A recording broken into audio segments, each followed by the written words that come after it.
Assalamualaikum warahmatullahi wabarakatuh. Di malam yang hening ini, izinkan kata-kata ini mengetuk ruang paling sunyi di dalam dirimu.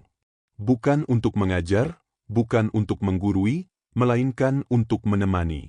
Karena apa yang akan kita masuki bukanlah wilayah logika, tetapi wilayah rasa.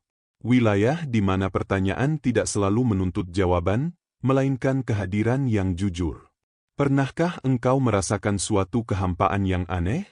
Kekosongan yang tidak bisa dijelaskan, seolah ada ruang di dadamu yang luas, tetapi tak satu pun hal duniawi mampu mengisinya. Bukan harta, bukan pujian, bukan cinta manusia, bahkan bukan pencapaian yang selama ini engkau kejar dengan susah payah. Semuanya terasa datang dan pergi, tetapi kekosongan itu tetap tinggal. Diam. Setia. Seakan menunggu sesuatu yang engkau sendiri tidak tahu apa. Banyak orang mencoba menutup kekosongan itu dengan kesibukan. Dengan tawa, dengan hiruk-pikuk, dengan ambisi yang tak pernah selesai. Namun semakin ditutupi, semakin terasa. Karena kekosongan itu bukan lubang yang diciptakan dunia, melainkan ruang yang sengaja disisakan oleh Tuhan. Ruang agar engkau suatu hari berhenti, menoleh ke dalam, dan bertanya dengan jujur, apa yang sebenarnya hilang dariku? Pertanyaan itu sering muncul pelan-pelan, tanpa suara. Mengapa aku merasa asing dengan diriku sendiri? Mengapa hatiku mudah goyah, padahal hidupku terlihat baik-baik saja? Mengapa aku merasa lupa pada sesuatu yang sangat penting, tetapi aku tak tahu apa? Ketahuilah, pertanyaan-pertanyaan itu bukan tanda kelemahan. Ia adalah panggilan. Panggilan dari ruh yang mulai terbangun dari tidurnya yang panjang. Ruhmu sedang mengetuk pintu kesadaran yang mungkin terlalu lama tertutup oleh rutinitas, luka, dan kelekatan dunia. Dan ketukan itu tidak keras, tidak memaksa. Ia lembut, tetapi terus-menerus, hingga engkau tak bisa lagi mengabaikannya. Lupa, dalam pandangan dunia, sering dianggap sebagai cacat. Kelemahan manusia yang harus dilawan. Tetapi dalam pandangan hakikat, lupa adalah isyarat. Bukan bahwa engkau gagal mengingat, melainkan bahwa ada sesuatu yang ingin diingatkan kembali. Lupa bukan kesalahan. Ia adalah tanda bahwa rohmu sedang bergerak, mencoba bangkit dari kelalaian yang terlalu lama. Jika engkau merasa kosong, itu bukan karena engkau kurang. Justru karena jiwamu mulai kenyang dengan yang semu. Kekosongan adalah bentuk kejenuhan ruh terhadap dunia yang terus menawarkan, tetapi tidak pernah benar-benar memberi. Dan pada titik inilah, undangan rohani itu datang. Bukan undangan yang tertulis, melainkan undangan yang dirasakan. Undangan untuk memulai perjalanan batin yang lembut, pelan, dan jujur. Perjalanan ini tidak menuntut engkau menjadi siapa-siapa. Tidak meminta engkau suci seketika. Ia hanya meminta satu hal, kejujuran untuk hadir. Hadir dengan apa adanya. Dengan bingungmu. Dengan lelahmu. Dengan pertanyaanmu yang belum terjawab. Karena perjalanan menuju cahaya tidak dimulai dari kepastian, tetapi dari keberanian untuk mengakui ketidaktahuan. Maka sebelum melangkah lebih jauh, berhentilah sejenak. Tarik napas perlahan. Rasakan udara memasuki dadamu. Lepaskan dengan lembut. Biarkan tubuhmu diam, meski pikiranmu belum sepenuhnya tenang. Tidak apa-apa. Kehadiran bukan berarti tanpa pikiran, melainkan tidak lagi melawan apa yang ada. Heningkan hatimu, bukan dengan paksaan, tetapi dengan izin. Izinkan dirimu merasakan apapun yang muncul. Mungkin ada rindu tanpa nama. Mungkin ada sedih yang tak jelas sebabnya. Mungkin ada rasa tenang yang tiba-tiba hadir. Semua itu adalah bahasa ruh. Bahasa yang tidak menggunakan kata, tetapi getaran. Bagian ini adalah gerbang. Bukan tujuan akhir. Gerbang menuju pengenalan yang lebih dalam tentang siapa dirimu sebenarnya.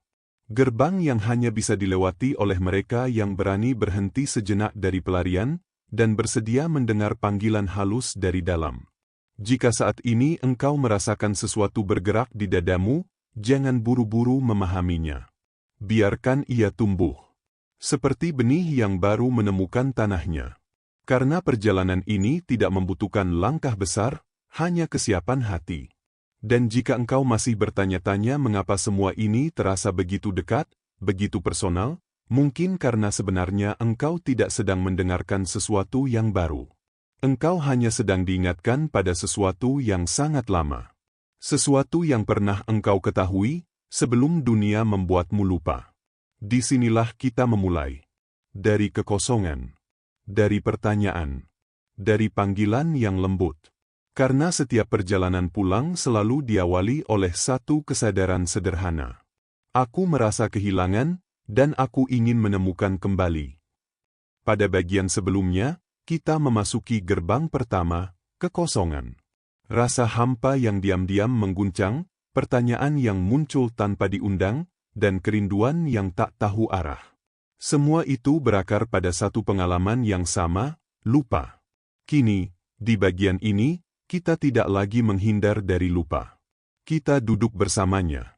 Kita memandangnya dengan mata yang lebih bening, agar kita memahami bahwa lupa bukan musuh, melainkan bagian dari desain ilahi yang sangat halus.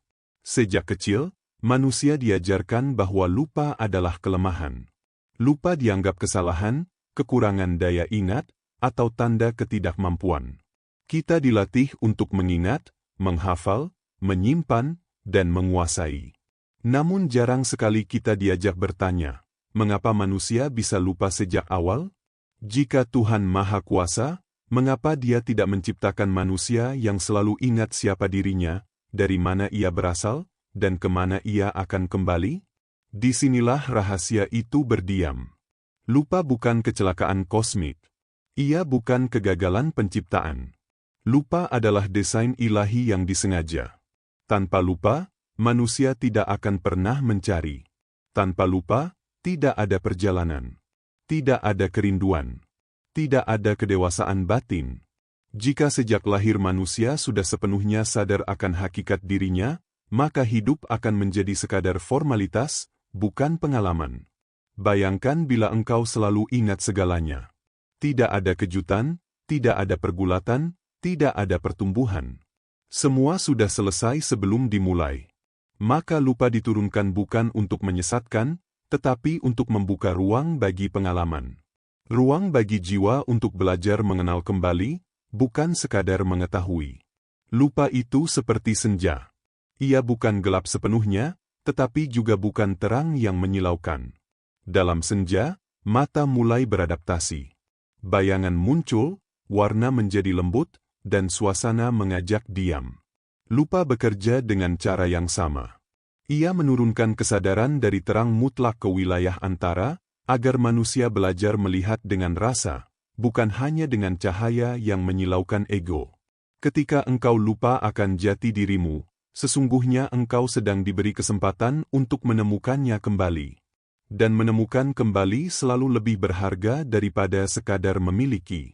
Karena apa yang ditemukan melalui pencarian akan dijaga dengan kesadaran, bukan dengan kelalaian. Kekosongan yang lahir dari lupa bukan hukuman. Ia adalah undangan. Undangan untuk masuk ke dalam diri, bukan terus berlari keluar.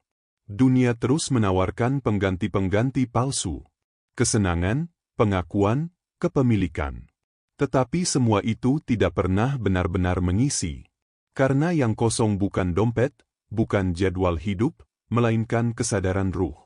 Saat kekosongan itu terasa, banyak orang panik. Mereka buru-buru mengisinya. Padahal kekosongan itu adalah pintu. Pintu yang hanya bisa dibuka dengan keberanian untuk diam dan jujur. Jujur bahwa ada sesuatu yang belum selesai di dalam diri. Jujur bahwa selama ini kita sibuk hidup, tetapi lupa mengalami hidup. Di titik inilah, lupa menunjukkan wajah sejatinya. Ia tidak merampas, tetapi mengarahkan. Ia mengosongkan agar yang sejati bisa masuk. Ia meluruhkan kepalsuan agar yang hakiki bisa muncul. Seperti tanah yang dibajak sebelum ditanami, kekosongan itu terasa menyakitkan, tetapi justru membuat tanah subur. Ingatlah, ingat sejati bukanlah hafalan. Bukan mengulang konsep, ayat, atau teori tentang kebenaran. Ingat sejati adalah penyadaran ruh. Momen ketika sesuatu di dalam dirimu berkata, "Aku tahu ini, aku pernah dekat dengan ini." Bukan dengan kepala, tetapi dengan getaran yang sulit dijelaskan. Seperti pulang ke rumah lama yang sudah lama ditinggalkan, tetapi aroma dan kehangatannya masih terasa akrab. Karena itu, jangan terburu-buru memusuhi lupa. Jangan menyalahkan dirimu karena merasa jauh. Jarak itu perlu, agar kerinduan lahir. Dan kerinduan adalah bahan bakar perjalanan batin. Tanpa rindu, jalan ruhani hanya akan menjadi rutinitas kering. Bagian ini menanamkan satu paradigma dasar yang harus kau bawa sepanjang perjalanan ini. Lupa bukan akhir, tetapi awal. Bukan dinding, tetapi pintu. Bukan kutukan, tetapi anugerah yang tersembunyi. Jika hari ini engkau merasa sedang mencari, itu bukan karena engkau gagal. Itu karena engkau sedang dipanggil. Dipanggil untuk pulang, bukan ke tempat, tetapi ke kesadaran. Dan setiap kepulangan selalu dimulai dari satu langkah sederhana, menyadari bahwa kita sempat lupa. Di sanalah rahmat bekerja. Di sanalah perjalanan sejati dimulai. Pada tahap ini, kita diajak melangkah lebih dalam. Jika pada bagian sebelumnya kita memahami bahwa lupa adalah desain ilahi, maka kini kita menyentuh rahasia yang lebih halus, mengapa cahaya asal itu ditutup. Bukan dipadamkan. Bukan dihilangkan. Hanya ditirai. Karena ada perbedaan besar antara kehilangan cahaya dan belum sanggup menatapnya. Cahaya asal, cahaya kesadaran murni, tidak pernah pergi dari diri manusia. Ia tidak berkurang, tidak berpindah, dan tidak rusak. Cahaya itu tetap ada, setia, sebagaimana matahari yang tetap bersinar meski tertutup awan tebal. Yang berubah bukan mataharinya, melainkan kemampuan mata untuk melihat. Maka ketika manusia merasa jauh dari Tuhan, sejatinya bukan Tuhan yang menjauh, tetapi mata batin manusialah yang sedang dilindungi oleh tirai. Tirai lupa itu bukan hukuman. Ia adalah perlindungan. Kasih sayang Tuhan yang paling lembut, namun sering disalahpahami. Sebab cahaya yang terlalu terang tidak selalu menyelamatkan. Pada waktu yang salah, ia justru bisa membakar. Seperti bayi yang matanya belum siap menerima sinar matahari penuh, maka ia dibiarkan tumbuh di cahaya yang lembut. Bukan karena matahari berbahaya, tetapi karena mata bayi masih rapuh. Demikian pula jiwa manusia. Dalam keadaan awalnya di dunia, jiwa belum siap menanggung seluruh keagungan cahaya asal.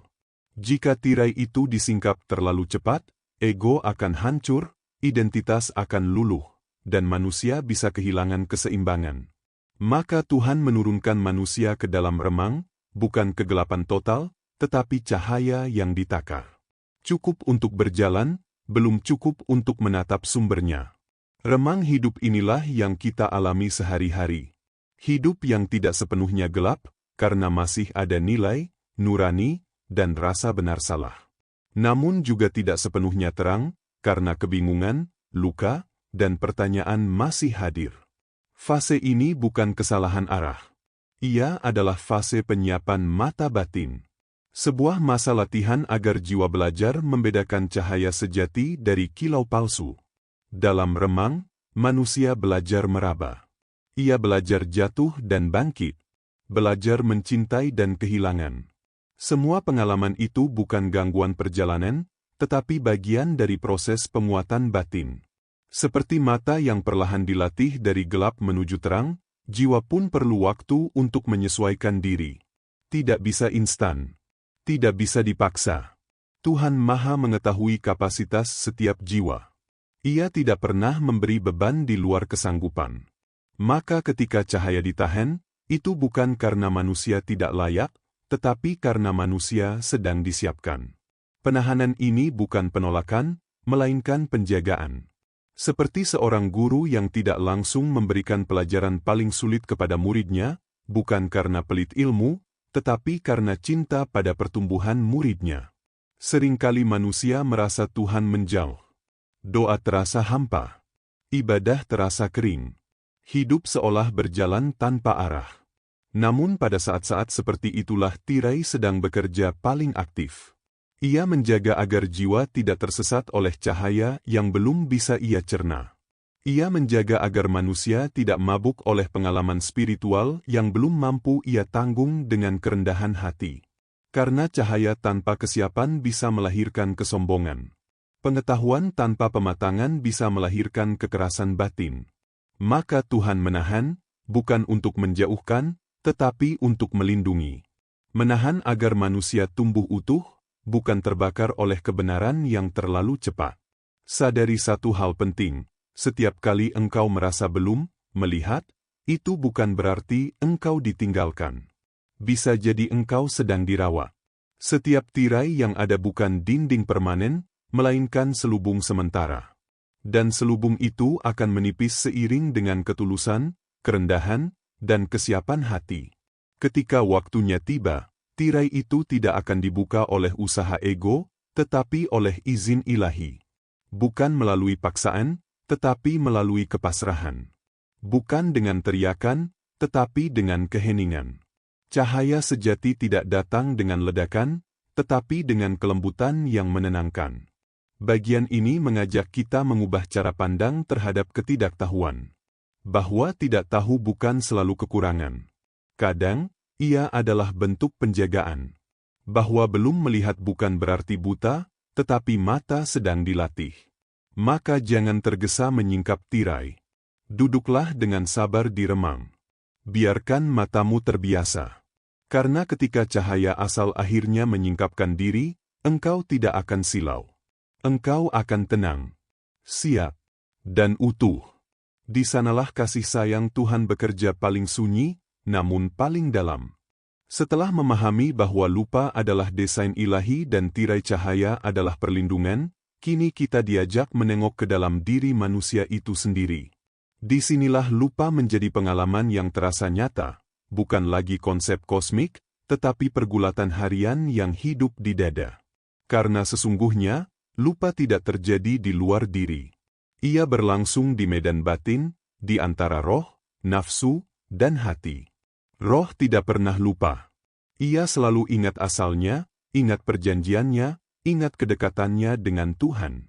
Roh membawa jejak cahaya, alastu. Saat manusia bersaksi, bukankah aku Tuhanmu? Dan roh menjawab tanpa ragu. Ingatan itu tidak hilang, tidak rusak, tidak memudar. Ia hanya terdiam, seperti api kecil yang tertutup abu. Tetap menyala, menunggu angin kesadaran. Yang lupa bukan roh, melainkan lapisan-lapisan diri yang menutupinya. Nafsu, dalam pengertian batiniah, bukan semata dorongan buruk. Ia adalah energi hidup yang menarik manusia ke dunia pengalaman. Nafsu membuat manusia ingin memiliki, merasa, dan mengikat diri pada yang tampak. Tanpa nafsu, manusia tidak bisa hidup di dunia. Namun ketika nafsu menjadi penguasa, ia menarik kesadaran menjauh dari pusat, dari roh.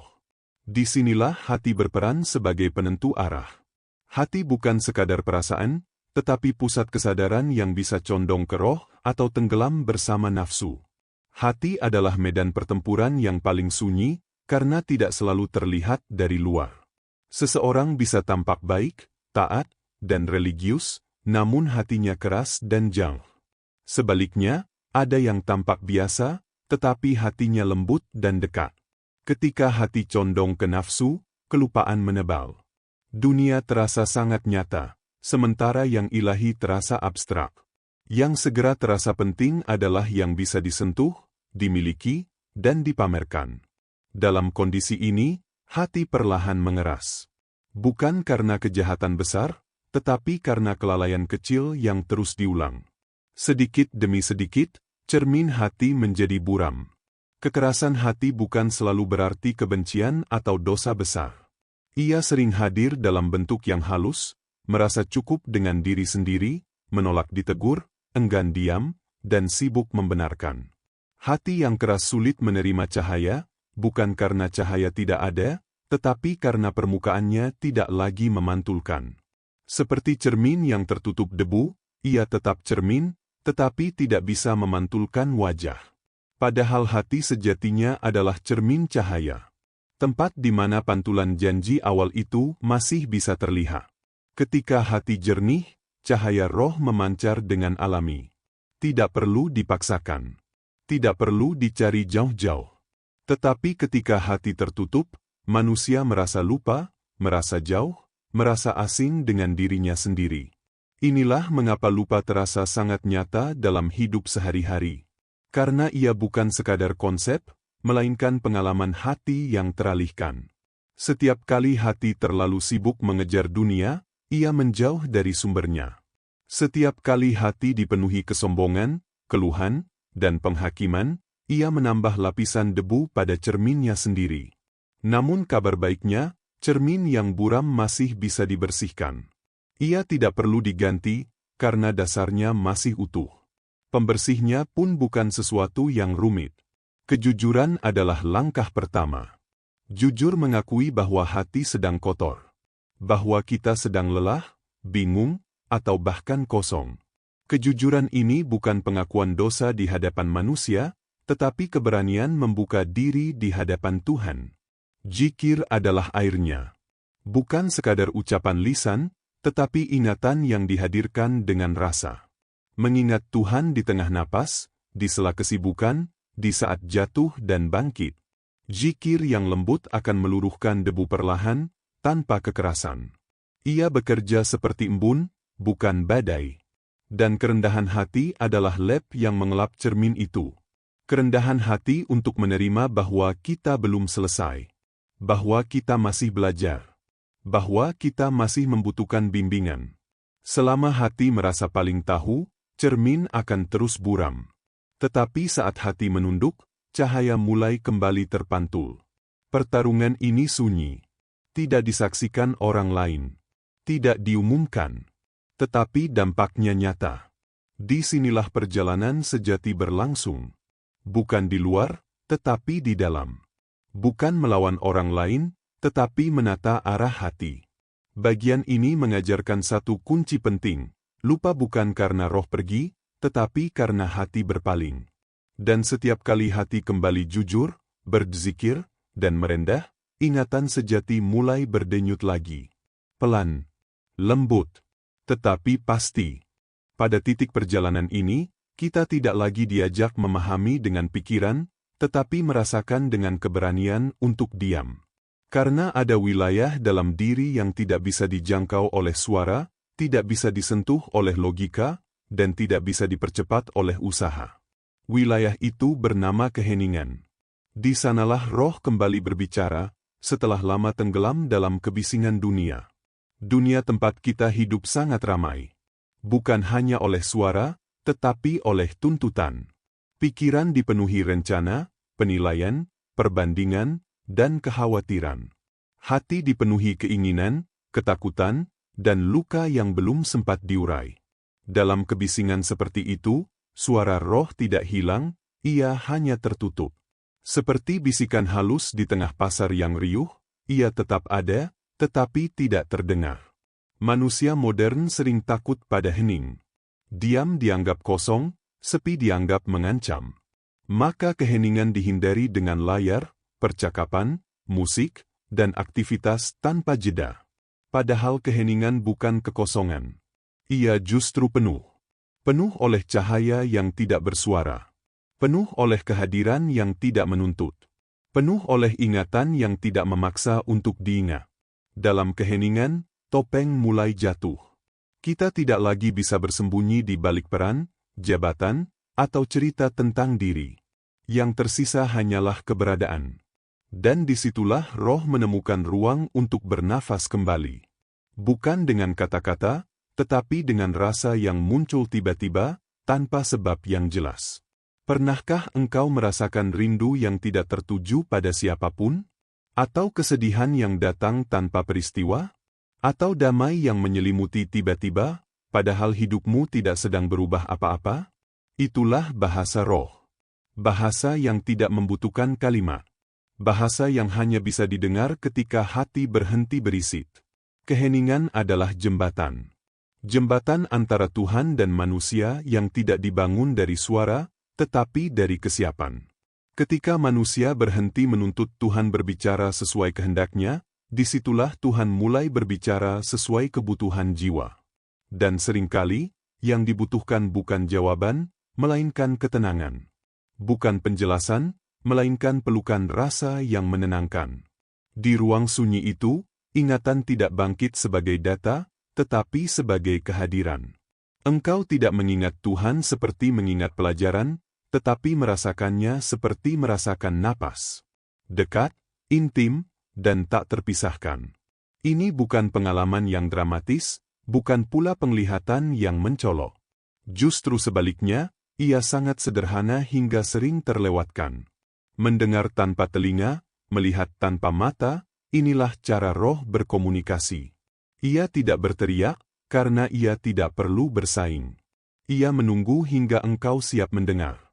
Dan kesiapan itu lahir ketika engkau bersedia duduk bersama dirimu sendiri, tanpa agenda, tanpa tuntutan spiritual, tanpa ambisi untuk merasakan sesuatu. Keheningan sejati bukanlah teknik. Ia adalah sikap batin. Sikap menerima apa yang hadir tanpa menghakimi.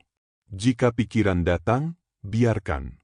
Jika perasaan muncul, izinkan. Jangan dikejar, jangan ditolak.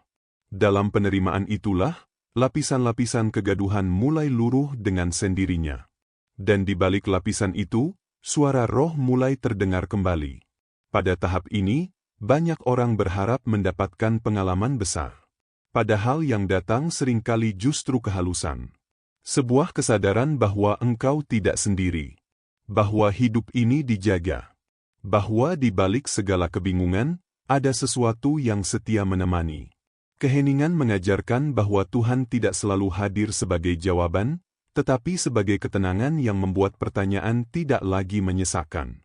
Bagian ini adalah titik kontemplasi terdalam. Bukan puncak, tetapi ruang peralihan. Ruang di mana engkau berhenti mencari keluar dan mulai mendengar ke dalam. Ruang di mana engkau menyadari bahwa selama ini Roh tidak pernah diam, kitalah yang terlalu bising untuk mendengarnya. Maka jika hari ini engkau diberi kesempatan untuk diam, jangan mengisinya terlalu cepat. Duduklah sejenak. Tarik napas perlahan. Hadirlah. Karena di sanalah, di ruang sunyi yang jujur itu, ingatan mulai bangkit bukan sebagai konsep, tetapi sebagai pulang. Dan pulang tidak pernah membutuhkan suara. Ia hanya membutuhkan keheningan yang berani. Pada tahap ini, kita tidak lagi melihat lupa sebagai sesuatu yang harus dihindari, ditutupi, atau dilawan. Kita mulai memandangnya sebagai jalan. Jalan pulang yang sunyi, tetapi efektif. Jika pada bagian-bagian sebelumnya kita menyadari bahwa lupa adalah desain ilahi, tirai pelindung, dan medan pertarungan batin, maka di sini kita memahami fungsi paling praktis dan paling menyembuhkan dari lupa. Ia melembutkan ego dan menguatkan ketergantungan kepada Tuhan. Ego tumbuh dari rasa mampu. Dari keyakinan bahwa aku bisa, aku tahu, aku kuat. Lupa datang untuk melunakkan rasa itu. Ketika manusia lupa, ia menyadari keterbatasannya. Ia sadar bahwa ingatan, kekuatan, dan kendali bukan miliknya sepenuhnya. Disitulah pintu ketergantungan terbuka. Ketergantungan bukan dalam arti lemah, tetapi dalam arti kembali bersandar kepada sumber sejati. Dalam keadaan lupa, manusia tidak punya pilihan selain berserah. Ia belajar meminta, bukan mengklaim. Belajar menunggu, bukan memaksa. Belajar percaya, bukan mengendalikan. Maka lupa, yang sering dianggap melemahkan, justru menjadi latihan paling halus untuk meruntuhkan ego tanpa kekerasan. Ia bekerja pelan, tetapi dalam. Lupa juga merupakan rahmat penyembuh jiwa. Banyak luka batin yang tidak akan sembuh jika selalu diingat. Jika setiap kesalahan, setiap kegagalan, setiap kehilangan terus dihadirkan dengan tajam, jiwa akan kelelahan. Maka Tuhan memberi kemampuan untuk lupa, agar luka tidak terus berdarah. Agar jiwa punya ruang untuk bernapas dan tumbuh kembali. Namun lupa yang menyembuhkan bukan lupa yang melarikan diri, melainkan lupa yang disertai penyerahan. Ketika luka dilepas kepada Tuhan, lupa menjadi obat. Ia membersihkan sisa-sisa kepahitan yang menempel di hati. Ia mengajarkan bahwa tidak semua hal harus dibawa sepanjang hidup. Ada yang cukup diserahkan, lalu dilepaskan. Di antara lupa dan ingat, zikir berdiri sebagai jembatan. Zikir bukan untuk menghapus lupa sepenuhnya, tetapi untuk menuntunnya. Ketika manusia lupa, zikir mengingatkan. Ketika ingat muncul, zikir menjaga agar ingatan tidak berubah menjadi kesombongan. Zikir menstabilkan perjalanan batin, seperti jangkar yang menjaga kapal agar tidak terombang-ambing. Zikir yang sejati tidak selalu berupa lafaz panjang. Ia bisa hadir sebagai kesadaran singkat di tengah aktivitas. Aku tidak sendiri. Aku dijaga. Aku kembali. Setiap kali ingatan itu muncul, walau sekejap, ia cukup untuk menyalakan cahaya kecil di dalam gelap. Dan cahaya kecil yang konsisten lebih kuat daripada kilatan besar yang sesak. Lupa juga melatih keikhlasan sejati. Keikhlasan bukan sekadar niat awal, tetapi kemampuan melepaskan pengakuan. Ketika seseorang berbuat baik lalu lupa akan perbuatannya, disitulah kemurnian amal diuji. Amal yang terus diingat seringkali bercampur dengan keinginan dilihat, dikenang, atau dibanggakan. Sedangkan amal yang terlupakan oleh pelakunya, itulah amal yang paling dekat dengan ketulusan. Dalam rahasia ilahi, amal yang tidak diingat manusia justru diingat oleh Tuhan. Ketika tangan memberi tanpa kepala mencatat, ketika hati berbuat tanpa meminta balasan, disitulah jiwa dibersihkan. Lupa menjadi alat pemurnian, menyapu sisa-sisa ego yang ingin diakui. Dan semakin bersih hati, semakin ringan langkah pulang. Bagian ini merangkum pelajaran bahwa lupa tidak selalu membawa menjauh. Ia bisa membawa kembali, jika disikapi dengan benar. Lupa yang disertai kesadaran akan melatih jiwa untuk tidak bergantung pada dirinya sendiri, tetapi pada Tuhan. Ia mengajarkan bahwa kekuatan sejati bukan pada ingatan sempurna, tetapi pada kepasrahan yang utuh. Pada akhirnya, perjalanan ini tidak bertujuan menghilangkan lupa sepenuhnya. Selama manusia hidup di dunia, lupa akan tetap ada. Yang berubah adalah cara kita berjalan bersamanya. Dari melawan menjadi memanfaatkan. Dari mengutuk menjadi memahami. Dari takut menjadi bersyukur. Lupa yang dahulu terasa sebagai kehilangan, kini dipahami sebagai jalan pulang. Jalan yang membersihkan, menguatkan, dan memurnikan. Dan di ujung jalan itu, bukan kehebatan yang menanti, tetapi keikhlasan yang tenang. Di sanalah jiwa beristirahat. Di sanalah ingat menemukan maknanya. Kini kita tiba di penghujung perjalanan. Bukan akhir dalam makna selesai, tetapi akhir sebagai penyatuan. Dari kekosongan, lupa, tirai cahaya, pertarungan batin, keheningan, hingga latihan ikhlas, semuanya mengalir ke satu titik kesadaran, bahwa lupa, rindu, dan Tuhan bukanlah tiga hal yang terpisah, melainkan satu rangkaian jalan pulang ke diri sejati. Tuhan tidak pernah benar-benar bersembunyi. Namun Dia juga tidak memaksakan kehadirannya. Dalam kebijaksanaannya, Tuhan menyembunyikan diri agar manusia mencari. Karena yang dicari dengan rindu akan dijumpai dengan kesadaran, bukan sekadar diketahui dengan pikiran. Jika Tuhan selalu tampak jelas, manusia tidak akan belajar mencintai. Ia hanya akan patuh karena melihat, bukan karena merasakan. Maka lupa diturunkan sebagai ruang. Ruang kosong yang melahirkan pencarian. Dari lupa, rindu lahir. Dari rindu, langkah diayunkan. Dan dari langkah yang jujur, kedekatan terbangun. Rindu adalah tanda paling halus bahwa hubungan itu belum putus. Tidak ada rindu tanpa kedekatan asal. Tidak ada pencarian tanpa pernah bertemu sebelumnya. Rindu kepada Tuhan sering tidak kita kenali sebagai rindu. Ia muncul sebagai kegelisahan, kehampaan, pertanyaan eksistensial, bahkan kesedihan yang tak jelas sebabnya.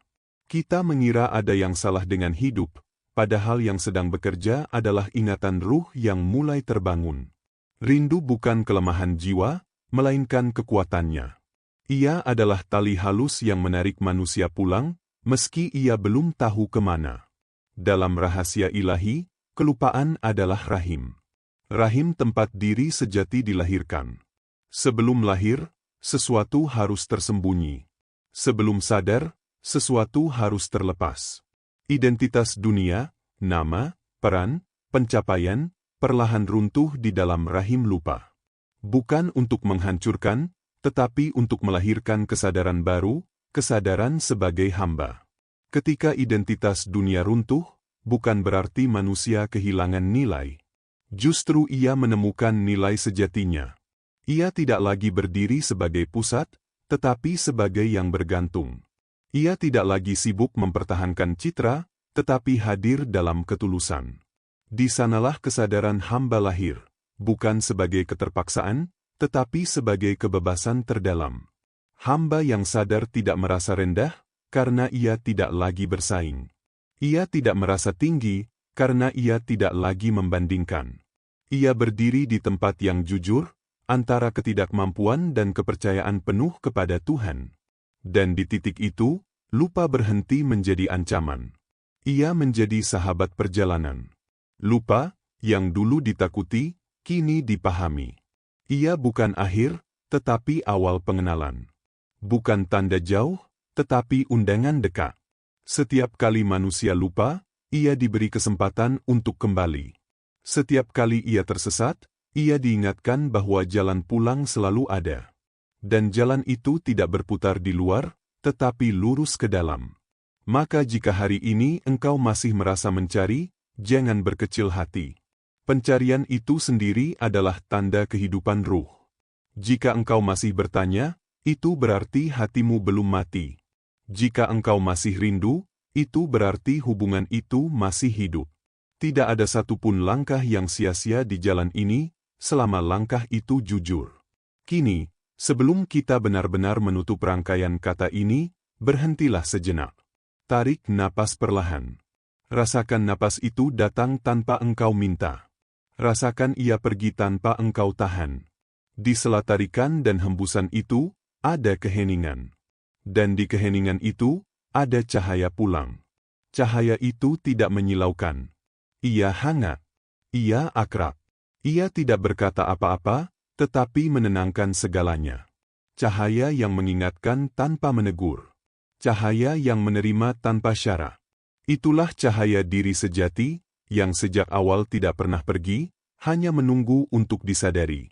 Perjalanan ini tidak mengajakmu menjadi siapa-siapa. Ia hanya mengajakmu kembali menjadi dirimu yang sebenarnya. Dan diri sejati itu, pada akhirnya, tidak terpisah dari Tuhan.